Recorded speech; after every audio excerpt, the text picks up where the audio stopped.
Simple గా first round గురించి explain చేస్తా. టీమ్ లో ఇద్దరు ఉన్నారు కాబట్టి సెకండ్ రౌండ్ లో మా సెలబ్రిటీ మేల్ సెలబ్రిటీ వస్తున్నాడు కాబట్టి ఆ రౌండ్ లో ఇద్దరు గర్ల్స్ ఫైట్ చేస్తారు. అందుకే ఈ రౌండ్ లో ఇద్దరు బాయ్స్ ఆడతారు. జనరల్ నాలెడ్జ్ క్వశ్చన్స్ ఎలా ఆడతారు, ఏం చేస్తే ఆడగలుగుతారో చెప్పమ్మా. ఓకే, సో మీకు 60 seconds టైం ఉంటుంది. సో ఈ 60 seconds లో మీకు ఒక టాస్క్ ఇస్తాం మేము. సో ఆ టాస్క్ ని చేస్తూ మేము అడిగే ప్రశ్నలకి మీరు ఆన్సర్ చేయాలి. సో ఎన్ని క్వశ్చన్స్ కి ఆన్సర్ చేస్తే అన్ని 100 పాయింట్స్ మీకు వస్తాయి. లెట్స్ స్టార్ట్ విత్ లడ్డు బాబాయ్. దా,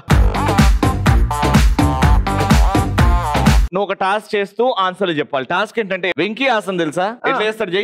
1 2 3.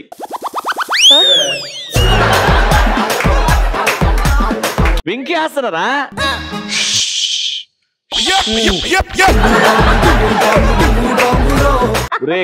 అది స్టైల్ కాదు. ఇగో అది పూర్వలకి ఇది ఓపిస్తున్నట్టున్నది. అది సరేలే, సెలెక్షన్ బోర్డు నాలి, నిన్ను కాదు. ఇది చేస్తూ ఉండాలి. మధ్యలో ఆగింది అనుకో, నువ్వు కరెక్ట్ చేయలేదు అనుకో, నేను క్వశ్చన్లు అడగా. 60 సెకండ్ లో చాలా ఈజీ క్వశ్చన్ రా. పూరగాడు కూడా చెప్తాడు. నేను పెద్దోనే అన్నా.